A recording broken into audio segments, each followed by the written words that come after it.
My name is Don Ecker, the show UFOs Tonight, and you are listening to the Cable Radio Network. You know, over the past 3 years now, of course, our topic is unidentified flying objects. One of the big aspects of UFO research has centered in on the phenomenon called abductions. Now, in the past, we've done quite a few shows on that aspect. We've had some of the top researchers in the United States appear right here on the Cable Radio Network on this show, UFO Tonight, talking about the abduction phenomenon. We have had people in here that have been alleging that they have undergone this experience. Now, if in fact the phenomenon is real, and if in fact the abduction phenomenon is real, this, of course, could be one of the reasons why the subject is treated so lightly by the government or ridiculed, and why so many people are very uncomfortable with it. Because according to the researchers that have researched this phenomenon now for years, people like Mr. Bud Hopkins, who just recently appeared on the show 48 Hours, along with Dr. John Mack from Harvard University talking about this. People like Dr. Dave Jacobs, who appeared on this show pushing his new book, Secret Life. People like the folks from the Close Encounter Research Organization, Yvonne Smith, and many of the people that have been a part of her organization talking about this, exploring it, and trying to find out exactly what is going on, because it's undoubtedly true something is going on. And if in fact it is aliens, this could be, of course, one of the most important things to ever come out of this research. On the other hand, in recent years, we have had other folks claiming that during these encounters, they have not only encountered quote-unquote little gray aliens, as crazy as that may sound, but also people appearing in what appear to be U.S. military uniforms. Now, exactly what is the crossover? Well, my guest this evening is a gentleman that several years ago wrote a monograph which I found fascinating. I've got to tell you, initially, I totally rejected the hypotheses. Now, I'm honestly not so sure. This man has been researching secret government practices, things that the intelligence agencies have been carrying on for 30 years plus in the arcane art of mind control. Just about 2 months ago, he appeared at the Los Angeles MUFON meeting talking about his monograph, The Controllers, a new hypothesis of alien abductions. And it was very curious to me because I attended that LA MUFON meeting to hear him speak. And when I went in there, the place was jam-packed. By the time he was done, over half the people had left. And the question is, why? Well, many people find this hypothesis very troubling. Many people want to believe, and this is the operative word, believe, that if in fact there are alien abductions going on, it's for our benefit. I personally don't subscribe to that. But I think that my guest this evening, Mr. Martin Cannon, has something that needs to be heard by everybody that has a deep, abiding interest in this. And with that, I would like to introduce Mr. Martin Cannon, who is joining us from Santa Barbara on telephone. And Martin, welcome to UFOs Tonight. And I want to thank you for being here, and I'm looking forward to a fascinating 2 hours. Well, thank you very much for inviting me on, Don, and that was an absolutely superb introduction. I should tell your audience, though, although the reaction at that last MUFON lecture was rather unusual, I have given lectures elsewhere, and at all other times the response has been quite different. The audience stayed with me until the very end. Well, Martin, you know, the thing that when we get into this, into UFOs to begin with, and especially into something as troubling as the abduction phenomenon, you're really talking about almost people's religiosity, if you will. There are strong believers on all sides of this question. And your hypotheses, which you have backed up with some superb documentation and research, and I want to state that for the record, your research, in my opinion, has been superb in this area. This is very troubling to people, and let's face it, it's scary. It's scary. What you propose is damned scary. And that's what I want to get into tonight. Now, Martin told me before the show began this evening, because I asked him, now I've known Martin, not well, but I've known him since 1988. And I said, what was it that brought you into this field? And he said, well, Don, what was it that brought you into it? Which is it's a perfectly legitimate question. And then he said, well, there were actually 2 books that I read that made me want to research this. And of course, one of the books, which many of you folks out there have read in the past, was Whitley Strieber's Communion. Another book that many of you may not be familiar with, but it's very important for a number of reasons, was a book called The Control of Candy Jones. Now, for you people out there that are steeped in ufological research, you may know who Candy Jones was. Many of you will not, but she was the wife of a man by the name of Long John Neville, who had a radio program for years out of New York on station WOR. And Neville was noted for covering UFO research back in the 50s and the 60s with people like Major Don Kehoe, people like George Adamski, and everybody in between that spectrum. And Martin, what did you find out about his wife, Candy Jones? Well, I was lucky enough to interview Candy Jones shortly before she died. I'm afraid I didn't have nearly a long enough interview, and many key questions went unasked. I tried my best, though, to research her story as much as I could. Basically, her story was that she was a famous model. She was a USO, not a UFO girl, during World War II, and toured the bases. And there she met you might say, a specialist in the field of hypnosis, who later encountered her. She gives this fellow the name of Jensen in her book. That name, Dr. Gilbert Jensen, is in fact a pseudonym. I was able to find out that the real live individual that she was referring to was a doctor by the name of Albert Carson. If Dr. Carson, incidentally, is still alive, he was born in 1911. I don't know if he's alive right now. Let me say that I am simply reporting things that Candy said about him. I do not say this of myself. Dr. Carson allegedly worked for the Central Intelligence Agency, and to make a long story short, he, using a number of different stratagems, found that Candy Jones was a particularly good hypnotic subject. He therefore used her as an experimental subject in testing various methods of inducing hypnosis, drug-induced hypnosis, psychoelectronic-induced hypnosis, and in an attempt to turn Candy Jones into a courier, basically, that would be of use in clandestine operations. A courier. Now, you're referring to a courier for the Central Intelligence Agency? Correct. And the idea actually has been floated around since, oh goodness, at least World War I. I've even heard read a footnote in one book say that this sort of thing was first theorized in Mesmer's time. So, you're going back to the 18th century there. But basically the idea of the hypno-programmed courier is to give an individual who is an extremely good hypnotic subject a certain amount of information, secret information. Then you use hypnosis to cause that individual to forget what he or she has learned. Only a certain cue word or another hypnotist who has been properly trained can unlock the hidden information.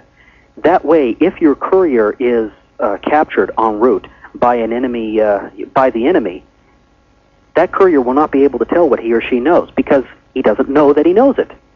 Now, to make a long story short, that's what Candy was, or at least that's what Candy Jones claims that she was. I tried my best to research her story, which is very detailed and very persuasive, and I must say that I found it convincing. Let me sidetrack here and say that I've talked to a lot of people ever since my monograph came out who claim that, oh yes, I was experimented on by the CIA. They're using me for mind control research. I am not willing to go on the record and say that any one of these individuals really is the genuine article. Candy, however, they may be, they may not be. It would require a lot. Each one of these cases would require a book-length investigation, and I haven't had that kind of time or money. All I've been able to do is to gather up testimony and do at least some background research.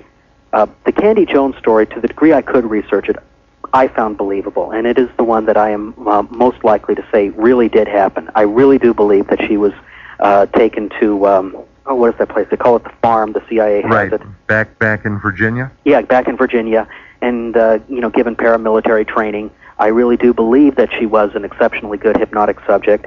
I know for a fact that there were a great many hypnosis sessions that her husband conducted on her to try to get this story out. But of course, she also remembered many key details without the aid of hypnosis, and that there are tape recordings of all of these interviews presently in the. They're presently being held by an author by the name of Donald Bain, who wrote the book, The Control of Candy Jones. Okay, now, Martin, let me break in for just a second. We've got to take a very quick break, and I also want to give out the telephone numbers. And as soon as we come back, as a matter of fact, we already have some calls on hold. So let me put you on hold for just a second. Okay, yeah, hi. All right, we are back, and I already have a call from Ray in, I believe it's Thetford, Virginia, who's joining us on satellite. Good evening, Ray. What's on your mind? Good evening, Don. That's Thetford, Vermont. Oh, I'm sorry. This is okay. You know it said Virginia, VA, but evidently, or maybe I read it wrong, Ray. I'm sorry.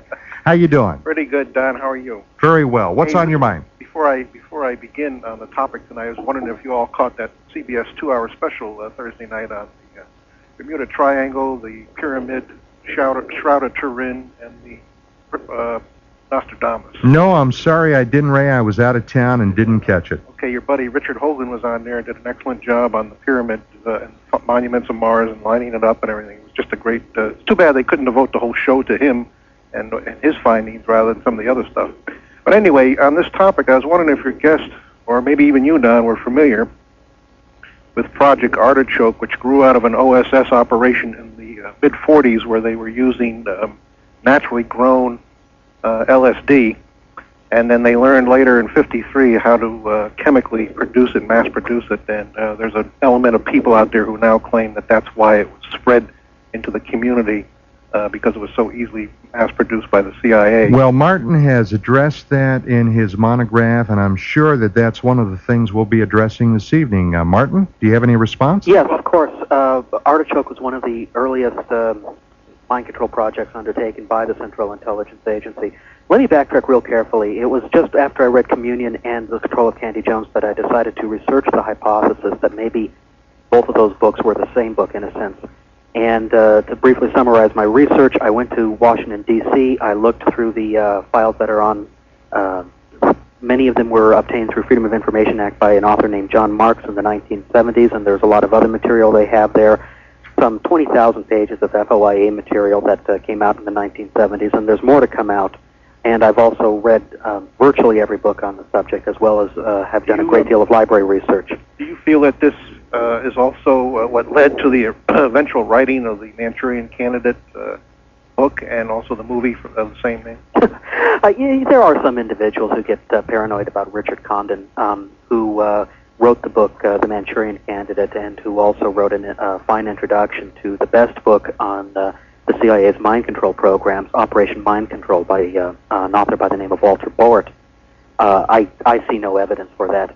There was one interesting thing I noticed in the archives, that there was during the Korean War, oh goodness, I'm going back a few years here, but during the Korean War there was a memo generated by the Defense Department that said that some of the repatriated Korean War prisoners were talking about being taken over to Manchuria, at which point they had a gap in their memory, like a hazy spot in their memory. The idea of Manchuria coming into the story was rather unusual to me, and I thought that perhaps Richard Condon had a source within the Defense Department who told him that story, and Condon used that as the basis for his book, The Manchurian Candidate. Authors, writers of fiction do that all the time. They hear a little story here or there. They don't know whether it's true or not, but they give them a great idea for a work of fiction. That's what I think The Manchurian Candidate was. To answer your question, Artichoke was an early mind control program circa 1951. I believe it was a successor to the first CIA program, Bluebird. It was later, all mind control operations were handed over to the Technical Services Directorate, and that was they started Project MK Ultra in 1953. MK Ultra lasted for about 12 years, and that was the major umbrella program. There were 169 different sub-projects, and each one of those sub-projects itself was a bit of an octopus project with many volunteers. you don't find any evidence that the CIA learned how to artificially produce LSD in the lab chemically in 1953. Well, the first person who came out with artificially produced LSD was a man by the name of Ronald Hadley Stark, who introduced this artificially produced LSD to had a new method of producing it to the Brotherhood of Eternal Love, which was one of the major producers of Orange Sunshine during the late 1960s. Ronald Hadley Stark has been... Orange Sunshine, Martin, being a type of LSD. Yeah, I mean, I'm not personally well-versed in this stuff myself. I mean, I'm sure I'm using buzzwords that will cause some people's eyes to light up in your audience, but I'm afraid, as they fondly remember nostalgic highs from long ago. But I mean, that really wasn't my bag back then. But Ronald Hadley Stark has been widely believed by some authors to be have something involved with the American intelligence agencies. He would sometimes state that, and certainly hinted about that. I even heard that Timothy Leary, when he was a young professor, was a CIA agent, and still is today. I kind of find that hard to believe, but this is the stuff I hear. Well, listen, this is not I'm probably telling tales out of school, but I've mentioned previously the author Walter Bowart, who wrote the best book on mind control, Operation Mind Control. Walter Bowart was married to a woman by the name of Peggy Mellon Hitchcock. Peggy Mellon Hitchcock was a member of the Mellon family. She was very wealthy. Her brother was Billy Hitchcock. Billy Hitchcock was the man who funded Timothy Leary and Millbrook and that whole thing. Now, I say all that to explain why Walter Bowart was able to, visit with Leary and have some very informal conversations with him. And during one of those informal conversations, Timothy Leary said, he didn't come right out and say that he was CIA, but he just said, well, in the early days, there were only two people funding LSD research. There was either the CIA or the KGB. Which side do you want to play for, the Yankees or the Dodgers? As though it really doesn't matter.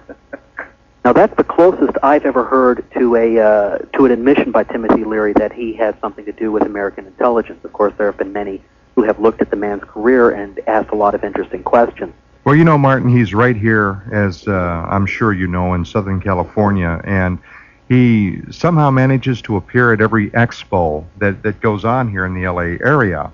I personally heard Leary about 6 or 7 years ago in Boise, Idaho, at one of the colleges there, spewing the same stuff he was spewing back in the 60s. The guy has never changed. Yeah, and his jokes aren't even funny. Ray, I want to thank you for your call. All right, keep listening, keep those eyes looking up. Okay, see you. Martin, I want to read something here from your monograph, and this will pretty much put into perspective what we've just been talking about here. And this is listed, the pages I have here are not numbered, but both believer and skeptic, in my opinion, and I'm quoting now, miss the real story. Both make the same mistake. They connect the abduction phenomenon to the 40-year history of UFO sightings, and they apply their prejudices about the latter to the controversy over the former. At first, the link seems natural. Shouldn't our thoughts about UFOs color our thoughts about UFO abductions? No. They may well be separate issues, or rather, they are connected only in this. The myth of the UFO has provided an effective cover story for an entirely different sort of mystery. Remove yourself from the believer-skeptic dialectic, and you will see the third alternative. As we examine this alternative, we will, of necessity, stray far from the saucers. We must turn our face from the paranormal and concentrate on the occult, if by occult we mean secret. Now that pretty much lays out what you're shooting at. Now, just a couple of paragraphs later, you state, and I'm quoting again, substantial evidence exists linking members of our country's intelligence community, including Central Intelligence, the Defense Advanced Research Project Agency, and the Office for Naval Intelligence, with the esoteric technology of mind control. For decades, spy psychiatrists working behind the scenes on college campuses, CIA-sponsored institutes, and most heinously in prisons have experimented with the erasure of memory, hypnotic resistance to torture, truth serum, post-hypnotic suggestion, rapid induction of hypnosis, electronic stimulation of the brain, and non-ionizing radiation, microwave induction, and I mean, we go on and on and on. And some of the agency projects included Artichoke, Bluebird, Pandora, MK Delta, MK Search, and the infamous MK Ultra. Now, when I first heard about your hypotheses, I rejected it initially out of hand because I thought to myself, how would it be possible for the reports coming in literally spanning the entire globe to be concentrated just within the intelligence community? I didn't think they would either have enough personnel or funds to operate on that level. Now, do you think that all abduction phenomenon can be placed under this, or do you think that perhaps some abduction phenomenon may go into different areas, including saucers? Absolutely the latter. I mean, and I've been misquoted and misunderstood continually on this score. I'm not necessarily saying that I'm a believer or a disbeliever in UFOs, in extraterrestrials, or anything like that. When I wrote the controllers, I tried to be fairly careful in the introductory paragraphs to use the word perhaps and maybe and might. I even italicized that. Thus, it was somewhat disconcerting to me when people like Bud Hopkins became very angry with what I wrote and assumed that I was a blanket explainer a la Phil Klass. I am not that. But on the other hand, I am not somebody who has a closed mind. I am not somebody who has decided that he has stubbed his toe on the truth with a capital T, and I can't close my mind to all alternative possibilities. I wrote my monograph, The Controllers, as a way of simply trying to force people to look at the evidence in a new way. There may be, I happen to, I've followed up on some of Bud Hopkins' cases, or at least I've talked to some people who have talked to Bud Hopkins. And I've talked to other abductees, and I know that sometimes the printed literature ignores certain important aspects of an abductee's testimony.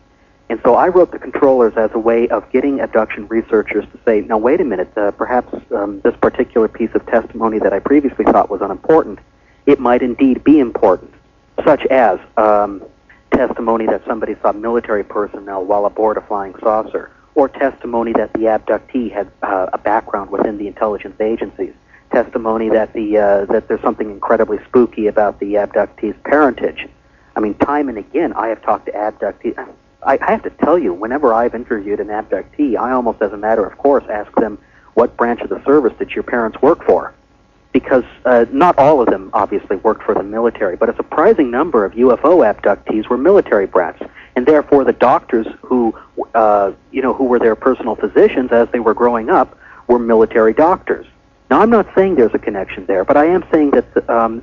Well, it should be looked at. It should be explored. Yeah, it's an investigatory route. And I just think it's rather unusual that such a high, at least in my sampling, and I haven't talked to nearly the amount of abductees that Bud Hopkins has by now. I don't make that claim, but I've talked to a fair amount. And I still say it's just staggering to me, the military connections in the abductee community.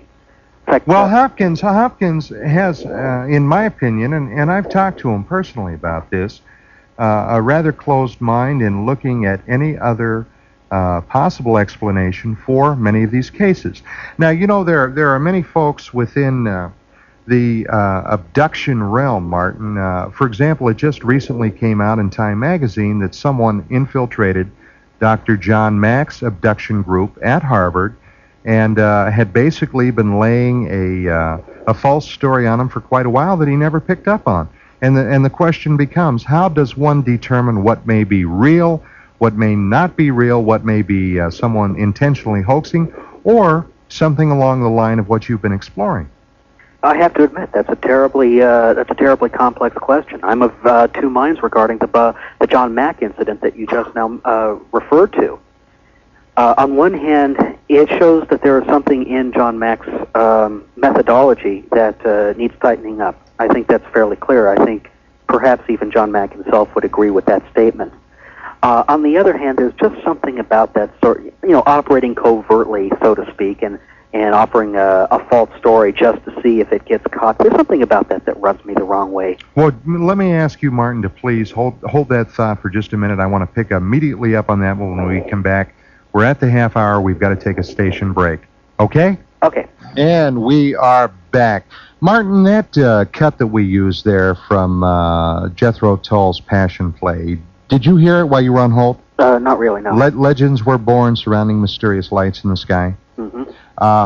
That really basically connects a lot of this, doesn't it? Because it seems that there are individuals, perhaps, and we have suspected it at UFO Magazine for a very long time, that use this field as a very fertile ground for intelligence manipulation and myth-making, if you will. How do you respond to that? You know, years ago, Vicki called up Fred Landis, who's an expert in the use of propaganda in order to change the way a population thinks. He was his expertise particularly was what happened in Chile, and Fred Landis, I don't believes at all in extraterrestrials, and I think the entire concept of UFOs made him feel uncomfortable. But he suggested the UFO field might be an excellent training ground for people who are going on to intelligence missions, people who were being trained to specialize in matters of disinformation, how to spread rumors throughout a society, and then to track the rumor and see who picked it up and how the rumors changed as it got passed from person to person.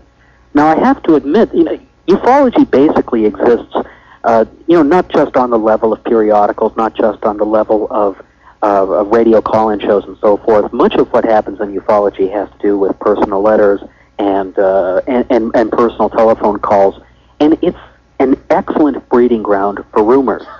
And since there are people in our intelligence community whose specialty is rumors, it actually makes sense that they would probably just, get into this community and see what kind of mischief they could wreak purely as a training exercise. Well, let's see what has already been exposed in the last several years. William Moore's admission at MUFON, 1989, Las Vegas, that he had been part of an intelligence effort directed against an individual by the name of Paul Benowitz.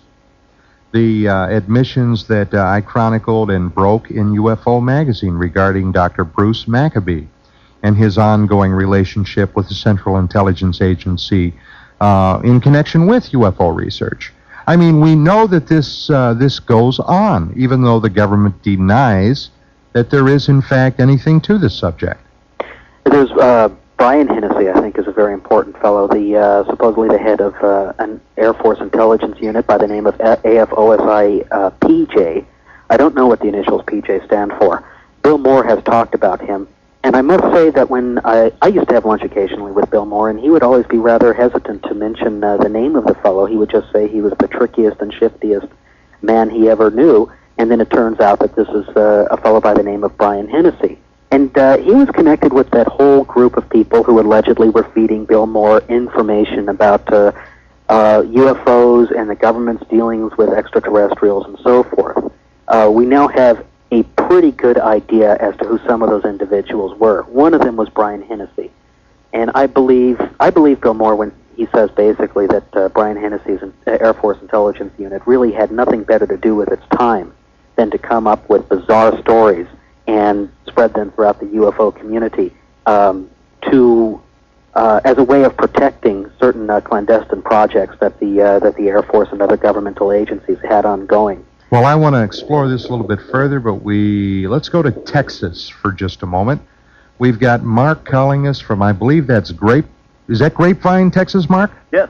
Okay, on Paragon Cable. What's on your mind tonight? My main question is I've been listening for the past couple of weeks, and it's rather fascinating about all this, about the UFOs. I mean, I'm young, I'm just getting interested in government and stuff like that.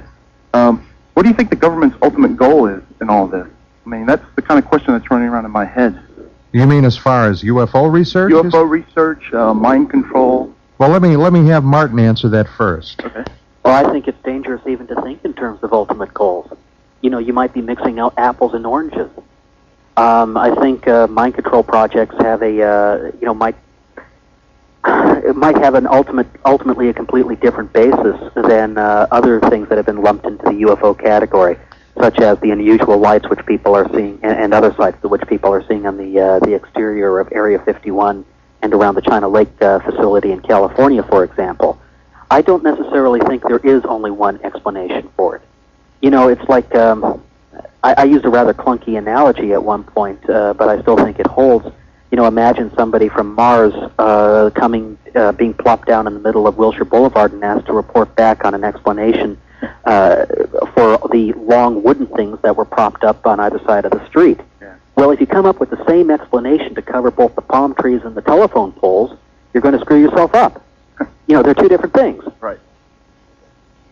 I know there are rumors going around that this is all leading up towards some grand revelation, which is going to occur in 1995 or 1997, when either the government will stage a fake UFO invasion in order to, I don't know, cause mass panic and institute the New World Order. You know, there are guys out there on the conspiracy circuit who say things like that. And I don't believe in those things. I happen to believe that type of thinking is actually rather dangerous. It's usually not based upon anything verifiable. So that's why I would stay away, actually, from, asking all questions of, well, what's the ultimate purpose here? Rather, study each case individually. If you know somebody who's an abductee, find out about that person's background, find out about that person's psychological standing, find out whether this person has anything to do with government manipulators. Has she ever been hypnotized previously by some hypnosis specialist who had nothing whatsoever to do with UFO research? Ask all of those questions. Work from the ground up, because otherwise you're overlaying an overall theory onto the thing, and that's really going to come and be hurtful to field investigations. How did that answer your question, Mark? That was very helpful. Okay. I'm going to keep listening and trying to keep informed. I mean, I'm young. I mean, it seems a lot of confusing because I don't know about the philosophy of the whole thing. I mean, I guess I try to think in terms of grand natures and things of that nature. Why would they be doing things? I mean, well, I personally do not for even 1 second deny the existence of the phenomenon, Mark, for what it's worth. Right. I personally have had a sighting. That was one of the things that initially piqued my interest in this overall subject. And this is not a new phenomenon. People have been seeing, strange objects for many, many, many years. Oh, of course. Going back perhaps even thousands and thousands of years. So this is one of those enduring mysteries that we're doing what we can do, regardless of where it leads, to try to crack. Okay. Well, But I want to thank you for your call and keep those eyes glued to the skies. Thank you very much. Okay. Bye-bye. Martin, the idea of this being a manipulation, I think, personally, is very valid. It would appear to me, at least, that the phenomenon itself, and as I've just stated, I do not doubt that this phenomenon is real, and it has been around a long time. But it seems that this phenomenon has been very instrumental in manipulating people's perception of it, if you will. And do you think it's conceivable, accepting that initially, that the government could have learned something and proceeded on with their own venue with this? Yes, everything's possible. My only problem with many of these stories we have about the government learning something, i.e. learning something from the extraterrestrials themselves.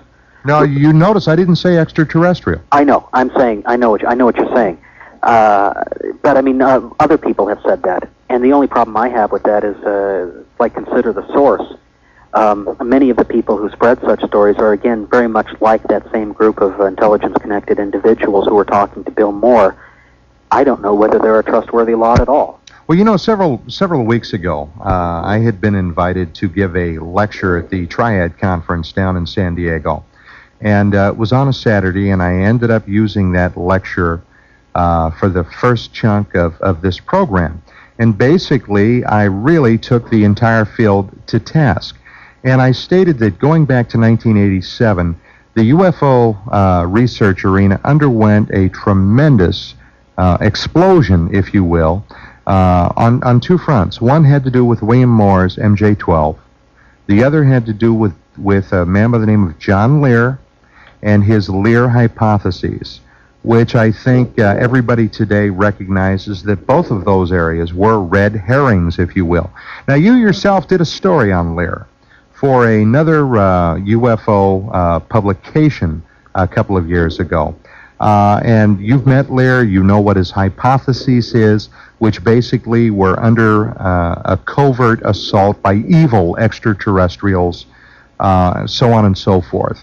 What are your feelings about this now? Do you think that this was simply, on Lear's part, an attempt to garner a little fame out there in the UFO field? Or do you think that there might be more sinister implications, considering at one point he had been a contract aircraft pilot for the Central Intelligence Agency?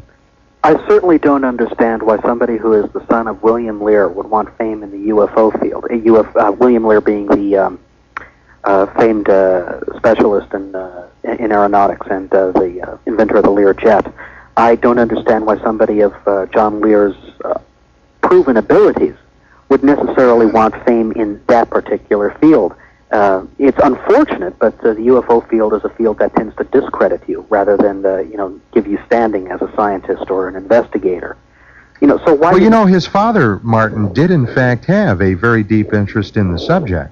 Were you aware of that, William Lear? Yeah, I did, and I asked John Lear whether he had gone through his father's papers to find out what his father had, what information his father had compiled on UFOs, and also the field of anti-gravity research, which William Lear has been connected, or was connected with, in a series of stories which appeared in the press in the 1950s. John Lear said that he hadn't done that yet. I thought that was rather unusual when you consider the fact that, when I interviewed him, it was about a year after he had published the John Lear hypothesis. If I were in John Lear's position, going through my father's papers probably would have been the first thing I would have done. But, other individuals do things their own way, and so I'll leave that, as it is. Well, the thrust of much of his hypotheses originated with Paul Benowitz. And Benowitz, of course, had been disinformed by William Moore's own admission by the Air Force Office of Special Investigations going back in the early 80s. And he had been disinformed to the part where, as we all know, he ultimately ended up, unfortunately, being committed to a mental health facility for a while. But many of these outrageous stories, like underground bases and evil aliens utilizing humans for nefarious purposes, that's where that originated from. Did you point this out when you spoke to Lear? Well, at the time I spoke to Lear, a lot of, you might say, the sociological implications of the John Lear hypothesis were just aborning, and I didn't really see it then. I could see that I kept my distance from it in the article. I tried to write what I wrote in such a way so that John Lear could read it as he did and say, you did a very good job, but at the same time, somebody who was opposed to Lear, like Jerry Clark, could read it and say, yes, you were very balanced and objective. And in fact, I got written statements from both those gentlemen to that effect. However, I became very disturbed by the permutations of the John Lear hypothesis afterwards. It seemed to turn into something very much like a new religion among UFO buffs. And now let's qualify that, a certain type of UFO buff. You're absolutely correct. Among a certain type of UFO buffs. And again, I find that's when possibility turns into theology, then I get a little bit worried. I've even met people who were zealous about the hypothesis that I proffer in the controller's manuscript. And I have to say, I get angry at those people as well. I wish to underline it as only a possibility. And so there were a lot of people, and I've met them, who read the John Lear hypothesis and became absolutely convinced that the aliens were here and they were eating people, and that it was aliens who controlled underground military bases. It was aliens who controlled Area 51. There's a lot of unusual things that are genuinely happening at Area 51, and one of the problems with the John Lear hypothesis is that it unfortunately puts it into a context that makes makes any investigation of what's happening out there seem kind of goofy. If an investigator is involved with looking up the John Lear hypothesis, and he sees something unusual flying in the sky, and then he goes and he tries to share the information with a newspaper, for example, but then he tries to bring in some of John Lear's material about evil aliens living in underground bases who are eating people and excreting through their skin. well, he's going to be laughed out of court.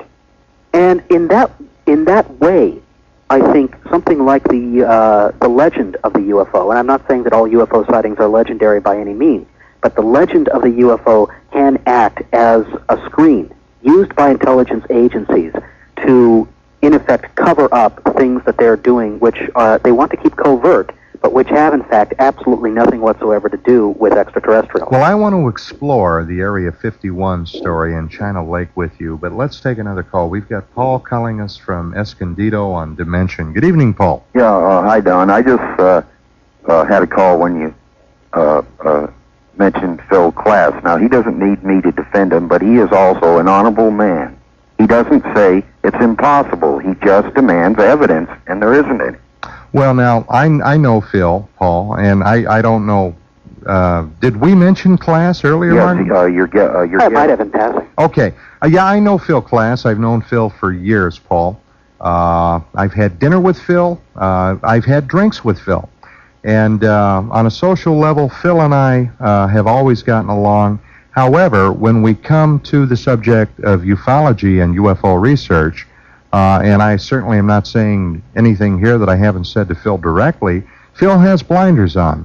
And Phil will almost adamantly refuse to look at a particular case without somehow coming to the conclusion that it's got to be fraudulent, regardless of what evidence or testimony may be involved with a particular case. For example, I debated Phil a couple of years ago in Denver in a live debate, and we ended up talking about the Frederick Valentek case. Are you familiar with that case? The Australian pilot that disappeared during a UFO encounter while he was flying over the sea? Did they do that on Unsolved Mysteries? I believe they might have done that. Well, Phil, when we began discussing this, basically came out and suggested that this young man, in fact, was ferrying drugs. Now, how he came to that conclusion was a mystery, and I called him on it. And he basically said, well, he was flying this aircraft by himself, he was an inexperienced pilot, and he had 4 life jackets in there. And I said, well, what does that have to do with anything, Phil? And, you know, we just got absolutely nowhere with it. So, although I on a personal level, I do like Phil Klass, as far as UFO research is going, I continue to state that he is an apologist for the government position. Well, I've also heard fanatical UFO people accuse him of being a beard for the CIA, which is not true at all. How do you know? Huh? How would you know? How do you know he is? I didn't say he was, but how do you know he's not? Many people say he.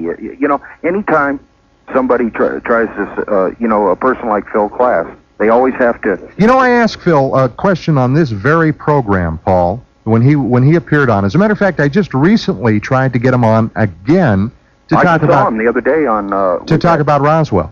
Well, no, but I asked him when he was on this show.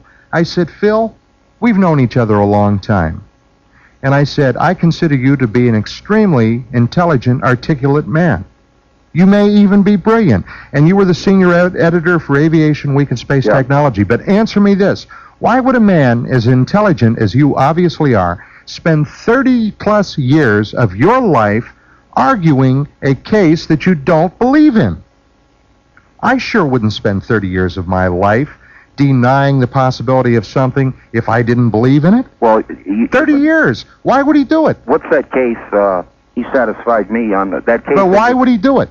Why would you spend 30 years of your life fighting against something that you don't believe in? That would be like me going on a crusade for the next 30 years, Paul, arguing that there is no tooth fairy. No, well, we know there's no tooth fairy. He's probably like I am. I'm willing to believe. I need evidence. Because otherwise, I'm not going to. I mean, all you get is anecdotal stories. I was under... How much evidence do you want, Paul? How much evidence do you want? There are tons of documents from government sources under the Freedom of Information Act request that do not deny that unidentified flying objects, I didn't say spaceships, UFOs exist, and the government has been damn concerned about it. Okay. Now, you remember the case they made a movie of, Fire in the Sky? Yeah. Now, do you believe those people? Because I don't. Do you know Phil Klass found a cabin out there where this guy supposedly was... He found a cabin, yes. Right. And I am very. No, wait a minute. There, but can you prove he wasn't there? See? No, I cannot prove that he was not there. But on the other hand, no, wait a minute. On the other hand, how do you explain the fact that all those kids at that time, with the exception of one which was inconclusive, ended up passing polygraph exams? Now I know what you're going to say. They don't hold up in court either. Do you know why? Because. But they can be used in court. They can be used in court, Paul. Huh? Polygraph results can be used in court by the attorneys. If somebody does not pass a polygraph examination, you can bet the prosecutor is going to bring that up, and if he does, the defense attorney will. Now, I'm speaking from my own knowledge. I was a cop for 10 years. Yeah, I know. But you know, even I consider you reasonable because all you say is, I don't know. That's what I say too, but don't you... But I'm willing to look at it with an open mind and Philism. Yes, but ask people to present some hard evidence, not just stories. Well, you know, if in fact, and I'm going to have to get this moving because we've got to take another commercial break, and I don't want to ignore my guest, but if in fact, okay, there is a very real phenomenon here, and you say we need hard evidence, we need hard scientific evidence, okay, what about people's testimony? Because if we suggest that regardless of the person or their position or their standing in the community, if their testimony is no damn good, then for the last 200 years, every court case in court is going to have to be thrown out. Because do you know how many people have gone to the gallows on somebody else's word? Yeah, okay, but doesn't it strike you at all when all these people claim they've been abducted, yet not one can come back with anything from a ship or any knowledge that mankind doesn't know? Or let me ask you one more quick question, Paul. Okay, one more quick question, then I got to go. All right. Okay, do you believe that we had people that were abducted in Iran, in Tehran, by terrorists and were kept there 440-odd days? Do you believe that? Well, simple yes or no. Yeah, but... Okay, you do believe it. All right, now how do we know that? Because how many of those people came out carrying an Iranian ashtray? Okay? Hey, gotta go. Keep them eyes to the skies. Martin, we have got to take a commercial break, and when we come back, more. Now, look, for all you people out there, give me a call. This is a great, great, great show tonight, and I want to hear what's on your mind. 818-3 are back, and Martin, I apologize for not having your input there, but, you know, sometimes I get fired up, and I just got to get that out. Oh, don't worry about it. I must say I have nothing personally against Phil Klass myself. I've never met the gentleman, although I had Christmas a couple of years back with his sister-in-law, Rosie, who was one of the most delightful ladies I've ever met. And if Phil is anything like she is, then I am sure that he's a fine gentleman. I had problems with his book on abductions, primarily because I just thought it was sloppy. He claimed to write a book about UFO abductees, and yet he refused to interview a single abductee. Yes, and that is something that many, many people fail to point out, Martin.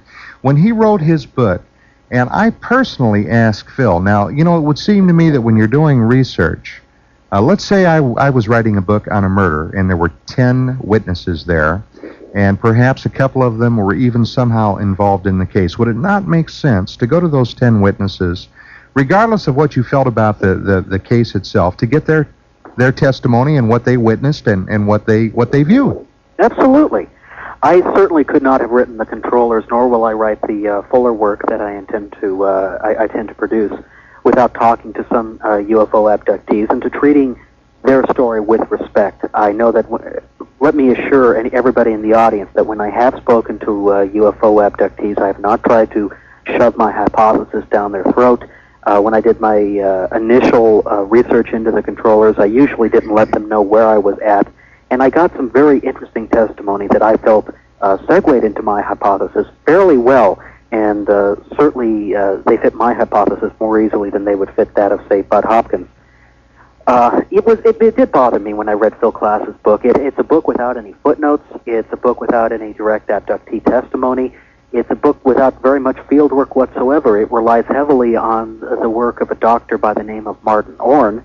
Phil Klass doesn't tell you that Martin Orne is CIA.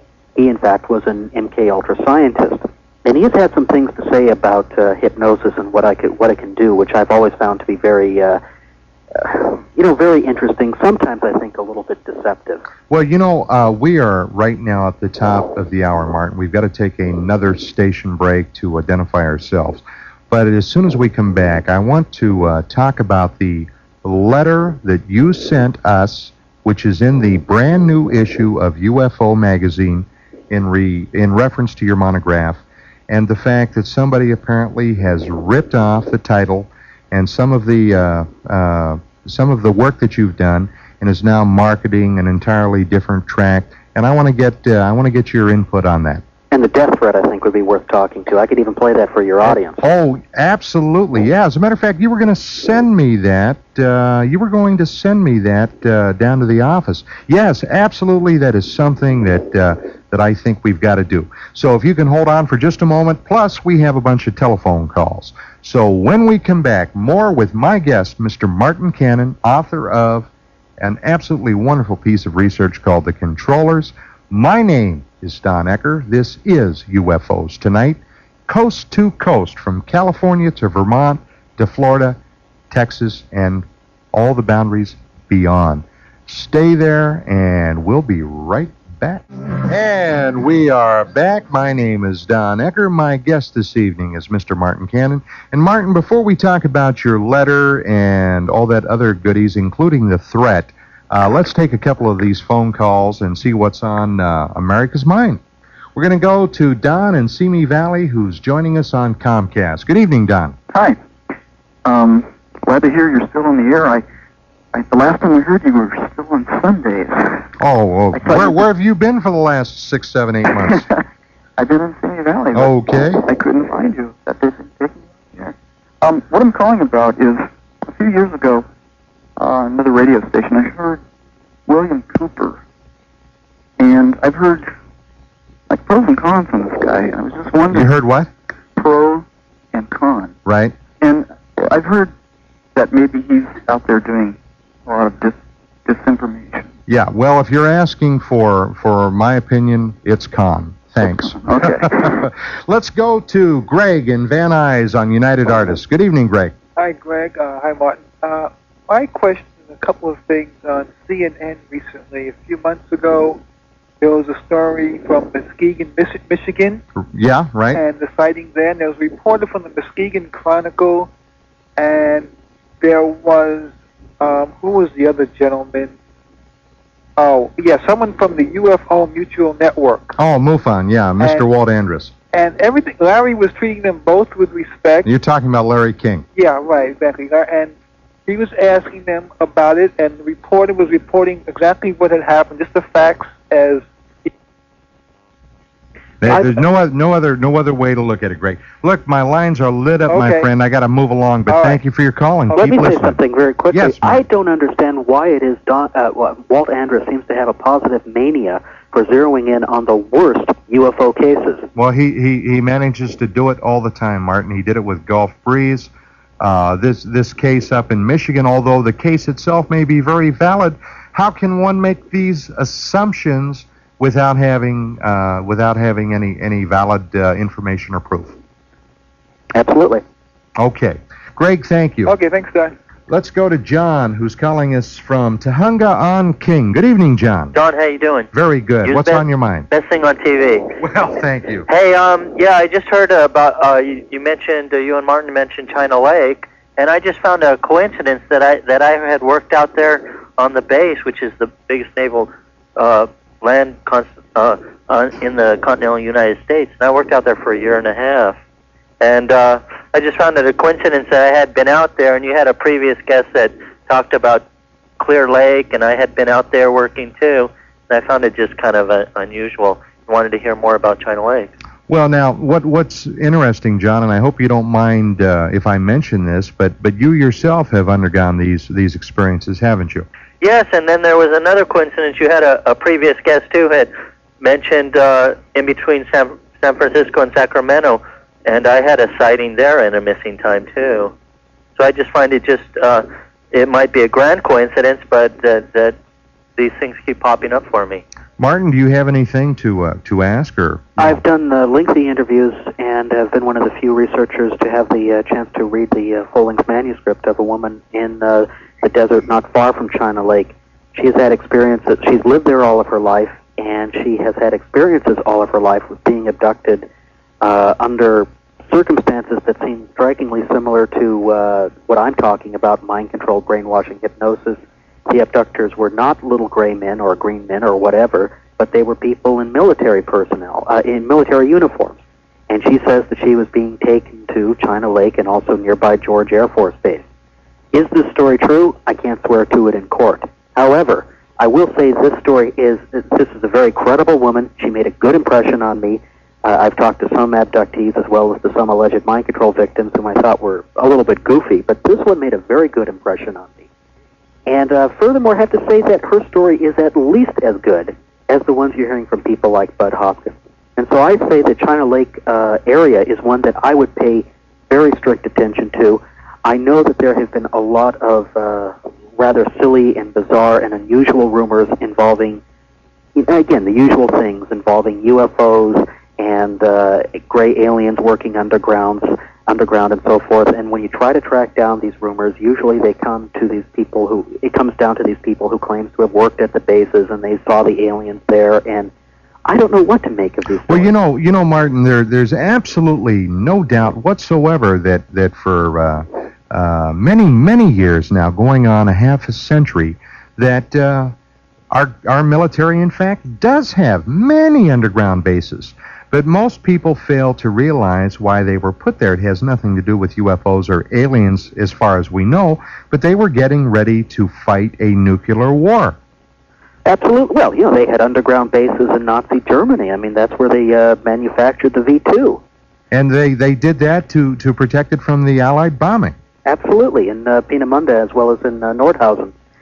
So, the tradition of the underground base is something that is of long standing in the Air Force, and I did think it was rather unusual that circa about 1986-87 we had these people like John Lear and Bill Cooper come out and make something more of the underground base. Say, yes, these things exist, but they started to really bizarre stories about wars being fought underground between Green Beret units, or was it Navy SEAL units, and Delta Force. Yeah, Delta Force and extraterrestrials. I mean, I don't find these stories believable, and whenever you try to get some kind of verification for it, I always think you come up goose egg. Yeah. Yes, yeah. And I'd also like to mention, Don, that I happened to be in your office that one day that you got that fanatical letter, and you got absolutely nowhere with maybe the police or the FBI. And I found that kind of distressing. I'll hang up here, and maybe you gentlemen can talk about some people who are maybe threatening you or doing some things that are very inappropriate. Oh, okay. All right, John. Talk to you later. You betcha. Bye. Okay, Martin, let's go to, I believe it's Streamwood, Illinois. We have Sean joining us on satellite. Good evening, Sean. Hi, how you doing? Very well. What's on your mind? Well, first I'd like to find out how you get a copy of Martin's work. Well, we're going to be giving that information out. As a matter of fact, Martin, I guess now is a very good time to do that. Do you mind if I give the information out here? By all means. Okay, the name of the track or the monograph is The Controllers.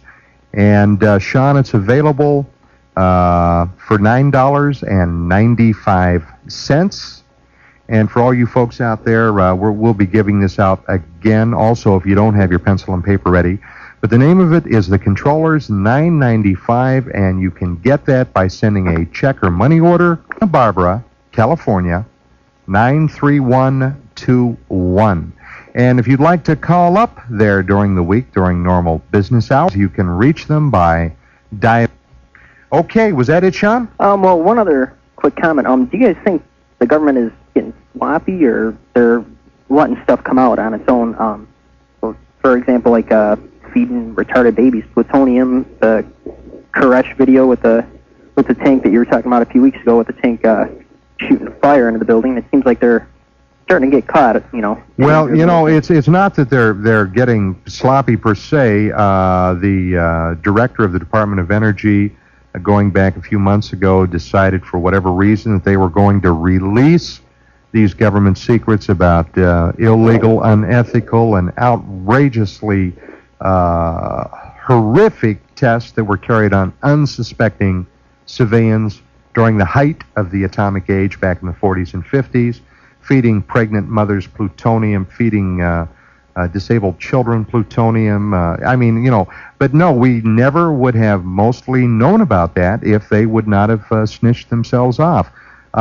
When we talk about UFO, many people think that if UFOs are real, the government, how could they keep it secret? Well, the fact of the matter is the government can keep anything secret they wish. Right, that's something, I talk to a lot of my friends and, people who work, whatever, and a lot of the skeptics, how could they keep that secret? And nowadays, there's a lot of things you could bring up, Well, when you look at what was happening, for example, at Allen Memorial Institute, where Ewan Cameron in Canada was doing his research into mind control, absolutely horrible Frankensteinian experimentations, stuff that you can only compare to what was going on in concentration camps, which is doubly ironical because Dr. Ewan Cameron, the head of the World Psychiatric Association, had been one of the people to preside over the medical teams at Nuremberg. He was part of the judgment at Nuremberg, and he was later on guilty of conducting Nuremberg-style crimes.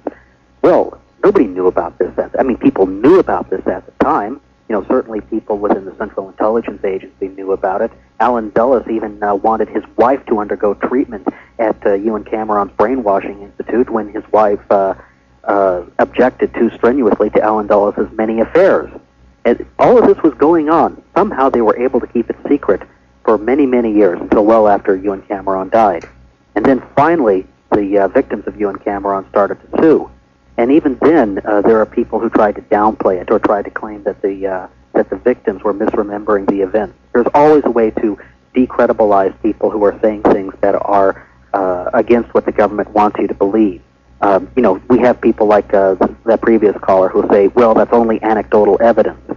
That's what they used to say about Val Orlikoff, for example, who was one of the victims of Ewan Cameron. Well, that's only anecdotal evidence. That woman's crazy. Well, some people did some research, and they found out that Val Orlikoff was telling absolutely the truth, that she really had undergone absolutely horrible tortures under the hands of Ewan Cameron during the 1950s, tortures that were paid for with either your tax dollars or your parents' tax dollars going through the CIA. Yes, they can't keep things secret. Absolutely. Okay, Sean, I want to thank you for your call. Sure, thanks a lot. Keep listening. Tell your friends about the show. Oh, hey, I always do. And, hey, Don and I might have a lawsuit heading your way. I kept my eyes to the sky, and I rear-ended someone the other day. Oh, no. Oh, no. Well, keep looking up. Maybe it'll make you feel better, pal. All right, thanks a lot. Bye-bye. Bye. Okay, Martin, we got to take another quick little break here, and when we come back, we have more calls waiting, but before I take any calls, I want to talk to you about the letter that you sent us and the fact that somebody apparently ripped off your title and parts of your monograph. Okay. Oh, Martin, we have all the lines lit up, but before I go to there, I want to talk about the letter that we published in the brand new issue of UFO Magazine. And basically, you were telling us about your monograph, The Controllers, and apparently the fact that there are other people in the field that are not scrupulous that have apparently ripped this off. I have found that to be a constant, and to tell you the truth, it's something that has made me absolutely despair of finding very many ethical people within the UFO field. They rip off your manuscripts if you write anything the slightest bit interesting, and it's not happened to me, just absolutely willy-nilly. There is a fellow who goes by the name of John Grace. He had something to do with the military base out there. Well, he's also known as Val Valerian. Yeah, he writes under the name of Val Valerian. He also writes under another pseudonym.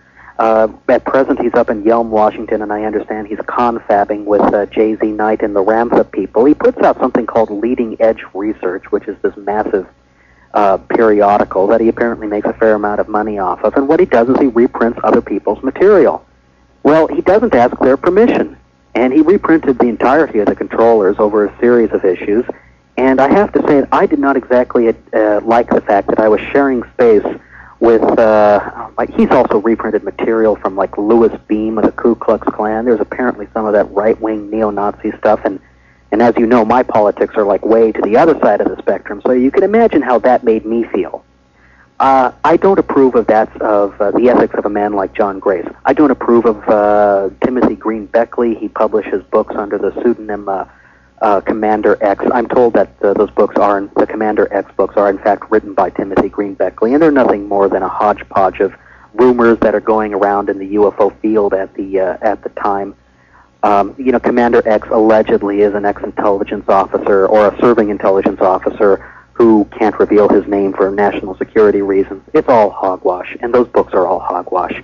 Well, Commander X, a.k.a. Timothy Green Beckley, has come out with a new book, and it's called The Controllers. I can't say that he called his book the same title as my book simply because he wanted to capitalize. Grab some of your sunlight? Yeah, capitalize upon any, misunderstandings. There are all people out there who are looking for my monograph because it's rather hard to find. And so when he gets his on the market, there may be people who buy it thinking that it's my work. All I have to say is, I know that Timothy Green Beckley knew that my work existed. If he has the legal right to use that title, you can't copyright a title. But morally, I feel that he should have considered using another title. And I say that it's minor, but we should have some concern for an author's rights, I feel. And more to the point, it's not just my particular whine. It's symptomatic. That sort of thing happens in the UFO field a lot. And I think that ufologists should caucus.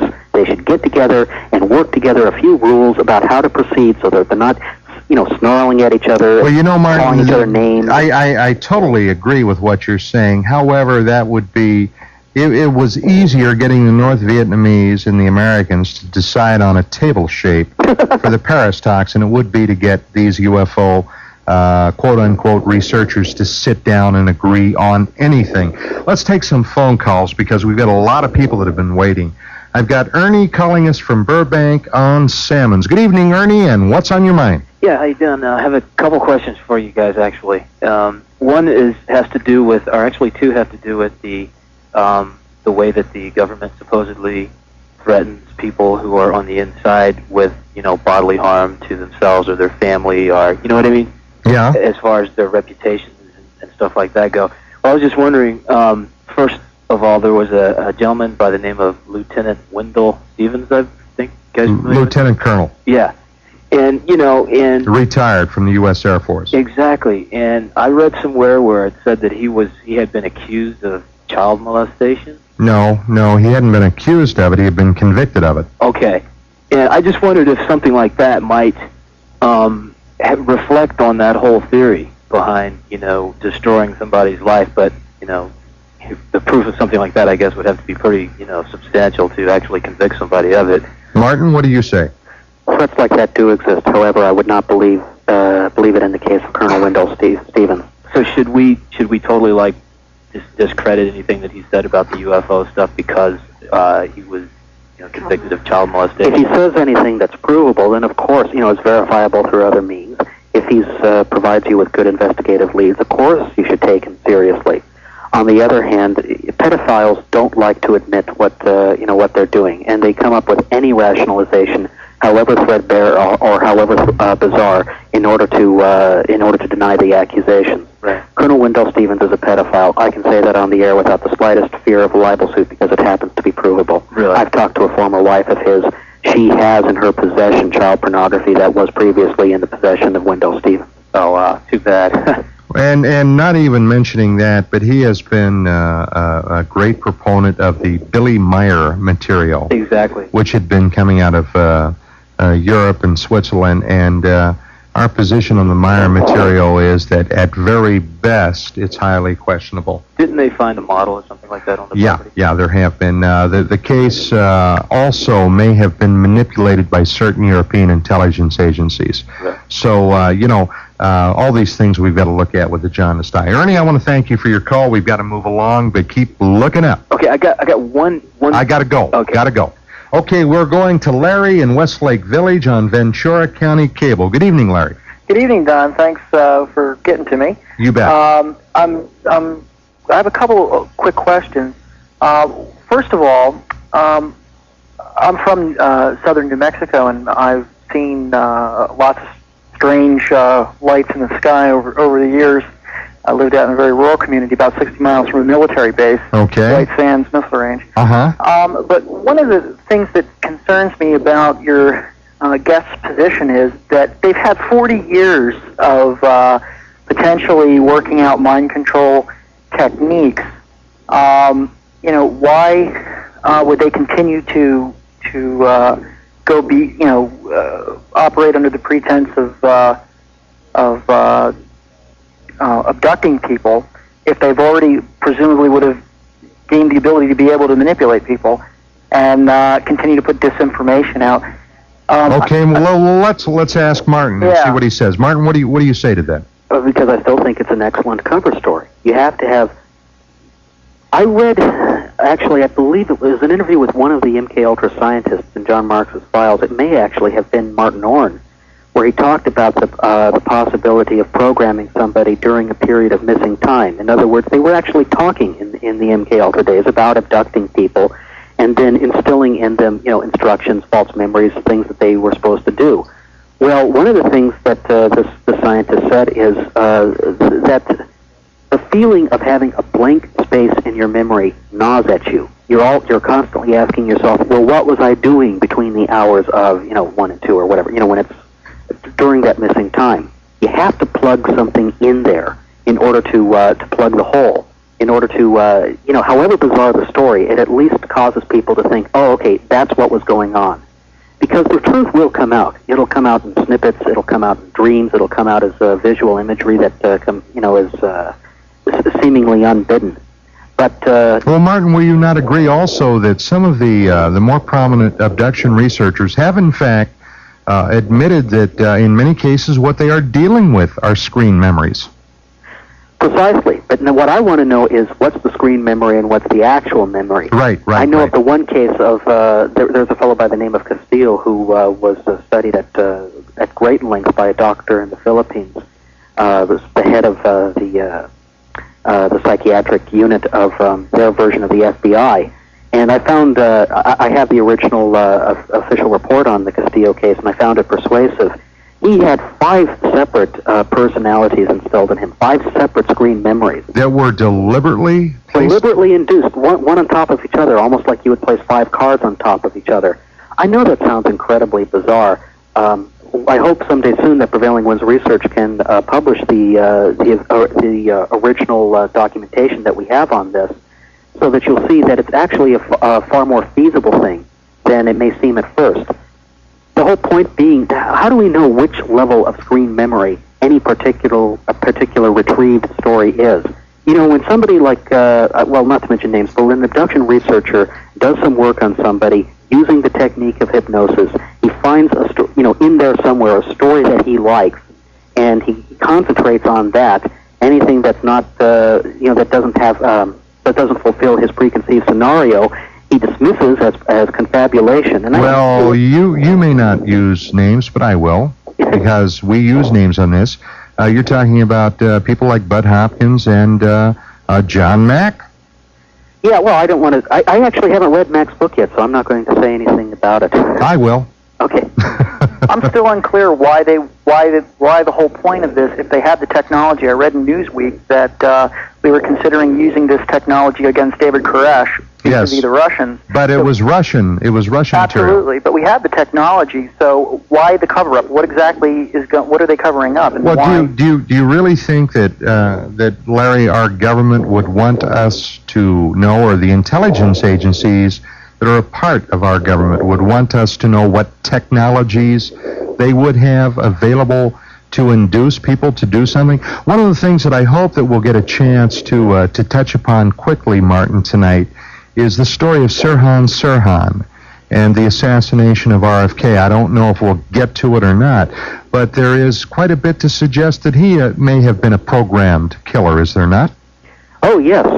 Edward Simpson Klass, the famous hypnosis researcher, worked with Sirhan extensively. I wish Edward Simpson Klass were still alive, but I visited his grave, actually. But he has found a great deal of information to that effect. Well, see, well, let me been a victim of mind control. Let me break in here quickly, Larry. What we're talking about is the government being able to manipulate and control and perhaps program people's perceptions, beliefs. I mean, we're talking about something that would have horrific implications if it were used either incorrectly or with intent of malfeasance. It's bad stuff. Well, let me say something else. Well, look, we are right now at the half hour. I'm going to have to cut you off right now. The lines are still filled up, but I want to thank you for your call. Okay, keep listening. thank you. Call back, please. And Martin, we're going to have to take a break now, but let me give these numbers out very quickly. If you are in the 818...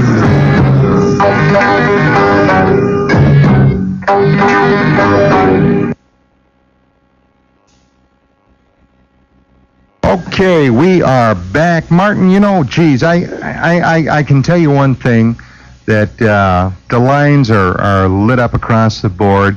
I don't know if we're going to get a chance to hit everything that I want to hit tonight, and I know that you want to get out. So I'm going to ask you right now, will you come back? Of course I will. Okay, good. Hey, I know that you have a lot of callers, and I hate to put them off, but just to answer better, I think, what that last caller was talking about, I have a really brief description from Dr. John Watkins, one of the premier hypnosis specialists in the history of the discipline, asking why they would use aliens as a cover story. What he said was, as part of his research, we behave on the basis of our perceptions. If our perceptions of a situation can be altered so as to cause us to misconstrue it or to develop a false belief, then our behavior in relation to it will be drastically altered. It is precisely in the area of changing perceptions that the hypnotic modality demonstrates its most powerful effects. Hallucinations, both under hypnosis and post-hypnotic, can easily be induced in the suggestible subject. Moreover, attitudes and beliefs can be initiated in him which are quite abnormal and also often contrary to those which he previously held. In other words, people who've had the abduction experience often look upon the aliens as almost a godlike intrusion into their life. Whitley Strieber does that. Yes. You make somebody believe that they're like Joan of Arc, that they've been hearing voices that represent some level of reality that is far and beyond what humankind can imagine. And they will act on the basis of that belief. Joan of Arc acted on the basis of that belief. Who knows? Perhaps one But to look at it from a pragmatic aspect, what it's all about, is it not, is psychological warfare. In other words, how do we disable, disorient, and overrun an enemy with the fewest possible casualties, perhaps on either side? And that is to make them believe that they're already defeated before the battle begins. And you do that through psychological operations. And what better training ground than something along these lines? Would you not agree with that? I think it's very unusual that some of the people who were feeding Bill Moore information, in my opinion, disinformation about UFOs, turn out themselves to be specialists in the field of psychological warfare. And people like John Alexander. Now, this is a great time. Before I take any more phone calls, let me very briefly say who John Alexander is. It's very likely that he is the individual that Howard Bloom wrote about, called Colonel Harold Phillips, in the UFO working group that he talked about in his book Out There, that allegedly these people were in fact in the Pentagon. Now, John Alexander was a full bird colonel, was in fact a Special Forces, American Special Forces Airborne Infantry officer, and he was very much involved in the Defense Investigative, or the DIA, Defense Investigative Agency. And he has been involved in UFO things peripherally, along with SciTech, which is allegedly involved in remote viewing, extrasensory perception, and other related areas. Now, Martin, you somehow got on his bad side. I still don't quite understand it. I had been keeping an eye on John Alexander, primarily because he wrote an article called The New Mental Battlefield for Military Review, which was basically about the field use of mind control and behavioral and perceptual alteration, specifically using psychoelectronic weaponry to achieve these effects. I was a little bit surprised when a woman who was a friend of mine, the former Victoria Lacoste, ended up marrying John Alexander. I had shared a lot of information with Victoria over the years. She was a UFO buff up in the New York area. Well, when she married John Alexander, I decided to break off my relations with her. She was getting very weird on me. She would break off conversations halfway through and say, I can't talk about that. That's classified. And, I won't deal with that material very often, although I was getting some good information about John Alexander from her for a while. About 6 months after they got married, and we hadn't spoken for a while, Victoria called me up and said, Martin, as an ex-friend, I have to warn you. John and Hal, that's John Alexander and Hal Puthoff, are real pissed off at you, and they've given the situation over to Gordon to handle. Watch out. Gordon, I won't give his last name right now. Well, I will. Gordon Novell. He's a very, Gordon Novell, of course, was an individual that former district attorney of New Orleans, Jim Garrison, was investigating, having to do with the JFK assassination. That's right, and a very, very good friend of Lazar and Lear. Actually, I think Gordon Novell was investigating Jim Garrison, and there was documentary evidence to that effect, and a letter in Gordon Novell's, written by Gordon Novell, that was found in his apartment. And he now admits that he was basically infiltrating Garrison's organization. Gordon Novell. Well, what you're suggesting, though, Martin, is that Victoria Lacasse Alexander was suggesting that Gordon Novell was looking for you on behalf of her husband, John Alexander? No, I should be very clear about this. As far as I know, Gordon didn't know anything about my situation. All I had done was found out from Victoria that John Alexander and Hal Puthoff, these two people who were involved with UFOs and parapsychology and all this other weird stuff, that they were associated with Gordon Novell. Well, do you have this tape? Yes, I have it right here. How about playing it? Okay, well, here is the voice of Victoria Lacasse relaying the threat, just so that nobody thinks that I made all this up. I'm sorry, the former Victoria Lacasse. This is Victoria Alexander, John Alexander's wife. I know this is a complex story, and I hope that the audience is able to follow all this. John Alexander is the head of non-lethal weaponry research at Los Alamos National Laboratory, and very importantly, he was a candidate for Undersecretary of Defense under Les Aspin, and may well still be a candidate for that position. And I was able to confirm through his former commanding officer, General Spurt Stubblebine of INSCOM, that it was in fact John Alexander who initiated this threat, which you are about to hear. And I hope you can hear it clearly. Martin, as an ex-friend, I need to warn you, John and Hal are really pissed, and they're turning it over to Gordon to handle. Watch out. Did you hear that? Yes, I did. Yeah, it came through loud and clear. Researchers have called up John Alexander, and he says, no, neither I nor my wife threatened Martin Cannon. You just heard evidence on oxide. Well, I recognize Victoria's voice. Let's go to the phones, Martin, because, golly, we've got a bunch of calls here. Now, for all you folks, when I come to you, because we have so many calls, I'm only going to give you one question or comment only. We want to get everybody on, but we can't linger, okay? So I'm going to go to Ralph and Escondido on Dimension first. Ralph? Yeah, hi. I've called in the past, and I wanted to call and put up a little defense for Paul from Escondido and for Philip Klass. Okay. I read Philip's books, and he's a highly reliable editor from Aviation Week. And I think this last conversation, which just ensued, shows why Klass tries to apply the scientific method to UFO claims. But he doesn't. Well, I've read his books. And so have I. I've read his books, and I know him, Ralph. In some cases, like the 1974 Ohio Air National Guard helicopter thing, I've never heard it on your show, but it's one of the more interesting. I think. I'm very aware of that case. I think in that case he drifted a little bit, but in most cases he does, I think, a very reputable job. Okay, I'll tell you what. I'll make you a deal, Ralph. Okay. I recognize your voice. You've called many times. You are one of my skeptical listeners. I want to go into this with you in depth at a future time. Okay? But I've got to move along tonight. All right. All right. Thank you, Ralph. Bye. Let's go. Can I say something on that? Yes, please. This has nothing to do with, Phil Klass's skeptical position versus the ufological position. I think even Phil Klass would accept the idea that somebody like me should be able to do research without getting threatened like this.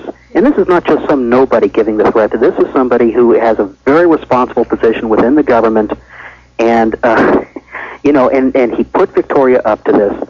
And he was going to be the Undersecretary of Defense.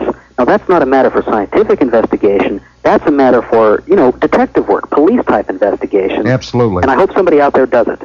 Absolutely. Well, Martin, I certainly, I'm with you every bit of the way with that.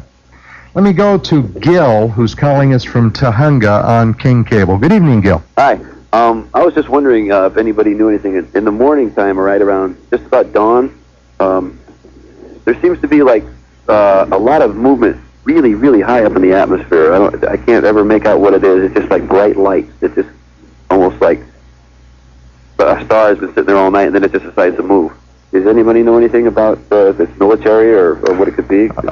Without knowing more about it, where exactly you've been viewing it in the sky and so forth, Gil, no, I do not.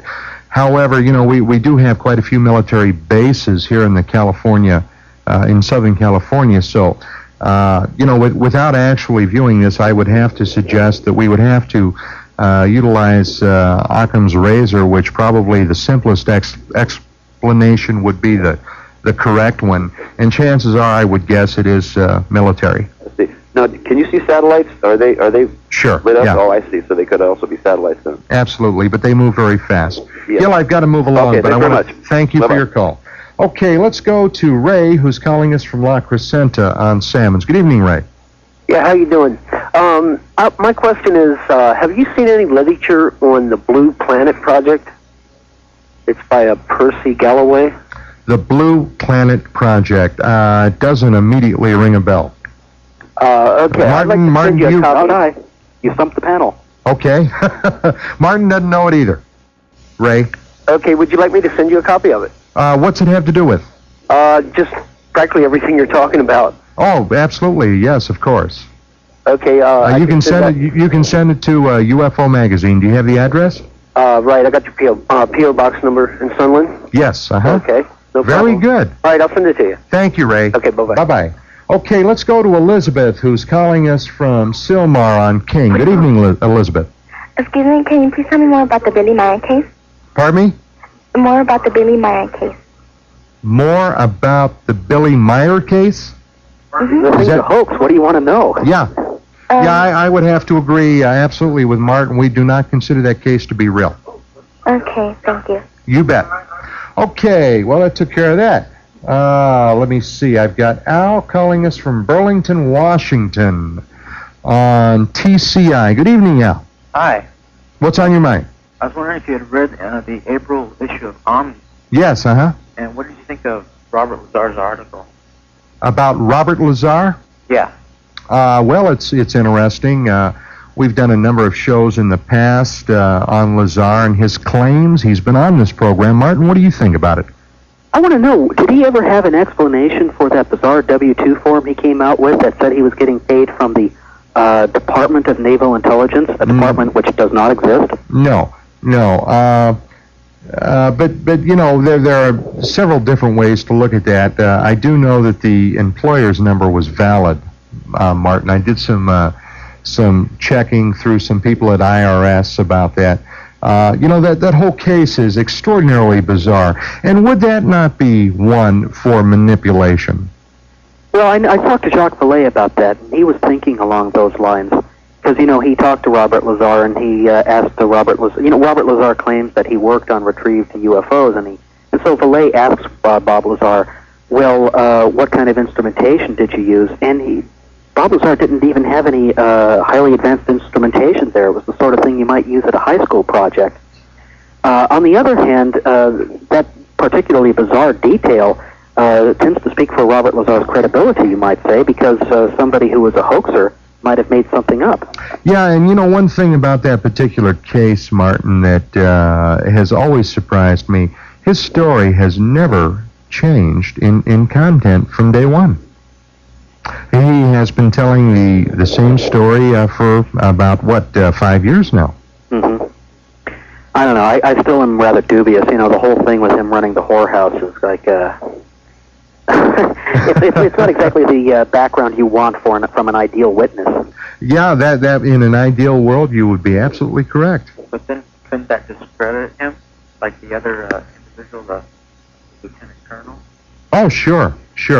And perhaps that was part of the equation.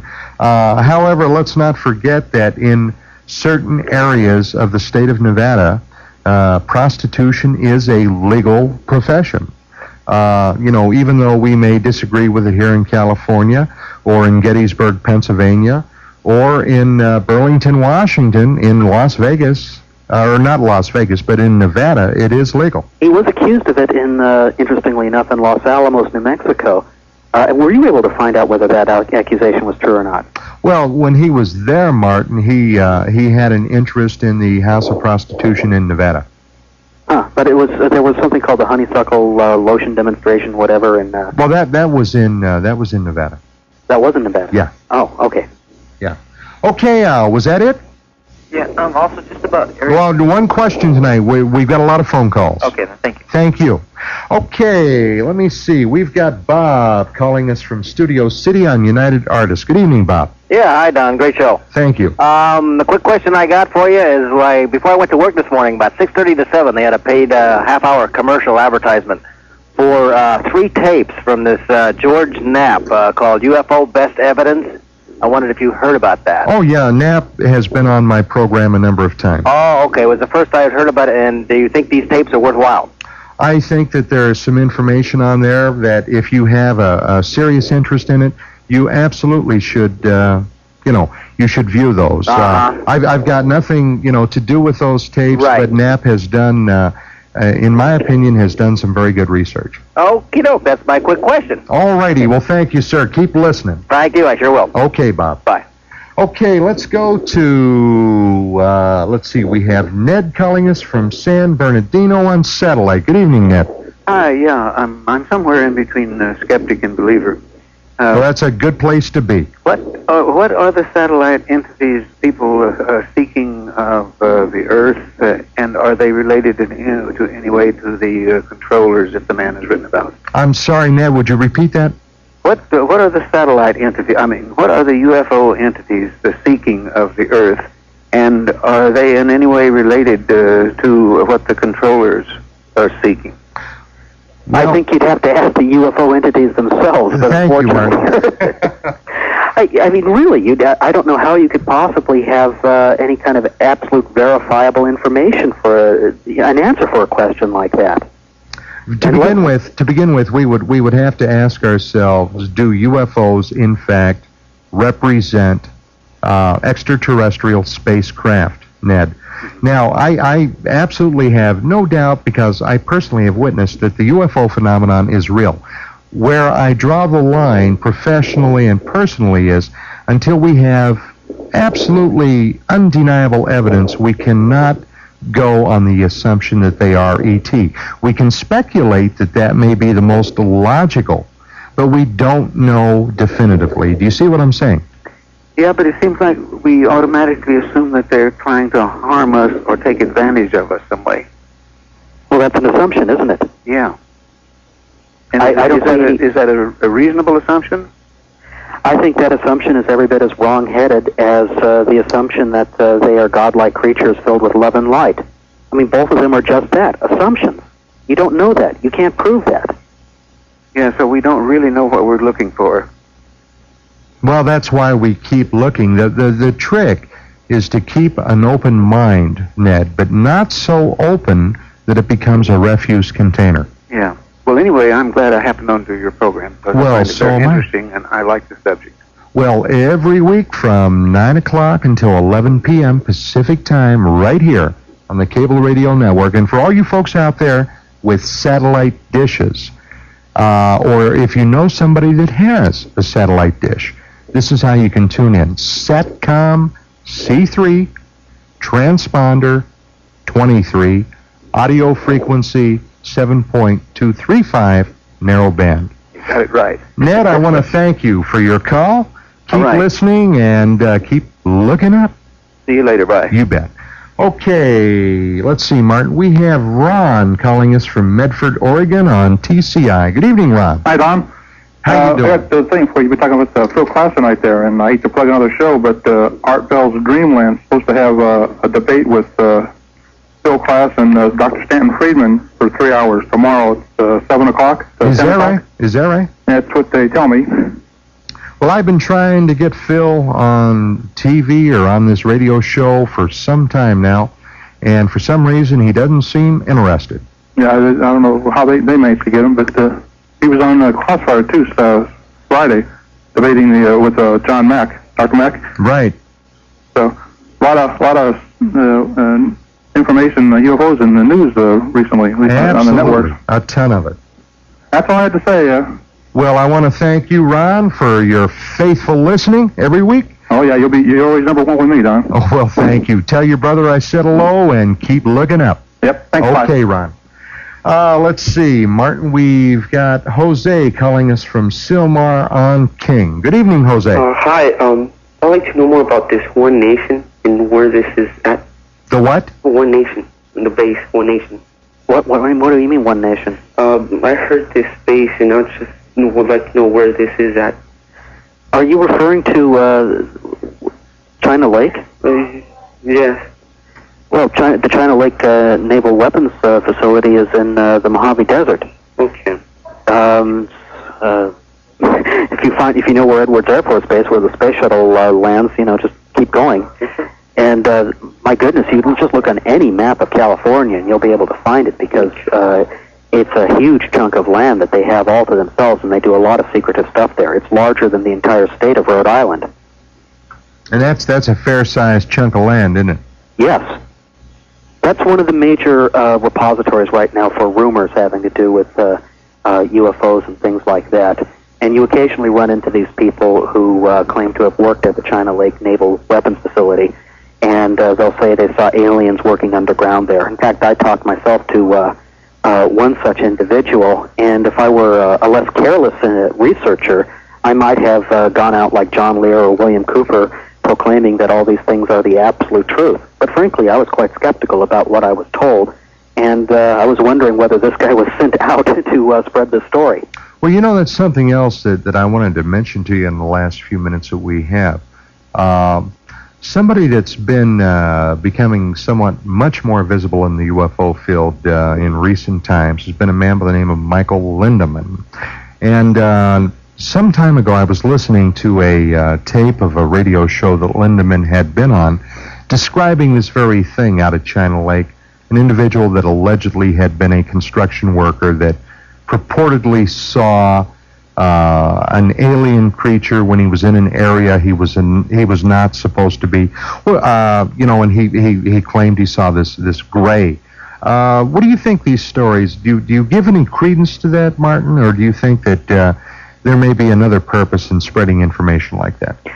Well, anything's possible, but I must say that when Michael Lindemann and Ralph Steiner started to come across these stories in China, around the China Lake facility, and the many other military installations in the Mojave area, I just sighed and I said, didn't we go through this story once before regarding Nevada and Area 51, as well as the Dulce base? I mean, I've seen this movie already, It's this isn't even been there, sequel. Done that. Yeah, it's the remake, yeah. Jose, I want to thank you for your call. Okay. Well, Martin, we are down now to just a couple of minutes left here. Let me, incidentally, plug your manuscript again. And for all you people, I really highly recommend reading this. It's too early to say exactly what is happening. As much as we would like to believe something, and as many times as the evidence seems to point in a certain direction, we never truly know if that is the final, ultimate place that we're going to be. We've got to keep an open mind. We've got to look at all the evidence. And Cannon's monograph, The Controllers, A New Hypothesis of Alien Abductions, is one of those places I strongly recommend you look. Now, if you have a computer, chances are you may find it on a board that has been dedicated to UFO research, because, Martin, it's kind of been ripped off and put on computer bulletin boards, hasn't it? Oh, well, what the hell? I mean, who hasn't been ripped off and put on a computer bulletin board? But this is how you can get the actual monograph. The Controllers is only $9.95, which I personally consider to be quite a bargain. You can send a check or money order to Prevailing Winds Research, to Barbara, California, 931, or give them a call. You might even be able to talk to Martin during the week. Area code 8. You know, we're almost to the very end, Martin. Once again, let me ask you, you will come back? Of course I will. Let me first of all say, though, that Prevailing Winds research has been going on for about 5 or 6 years. I only recently joined up. It's not really a UFO-oriented research organization, although they put out a very fine catalog of material having to do with mysteries, politics, the environment, and things like that. If anybody simply wants to read the catalog, and it's larger than most magazines, they can also write to that address. And I think we're out of time. Thanks very much. Hope you enjoyed this edition of Don Ecker Live. Martin, you know who that was? Who? That was Larry King. He was telling us we are out of time. Okay. Let me put you on hold for just a second. I want to speak to you when the show's over. All right. Okay, that is it for another week, ladies and gentlemen. My name is Don Ecker. The show is UFOs Tonight, where each week we explore another fascinating aspect of the UFO phenomenon.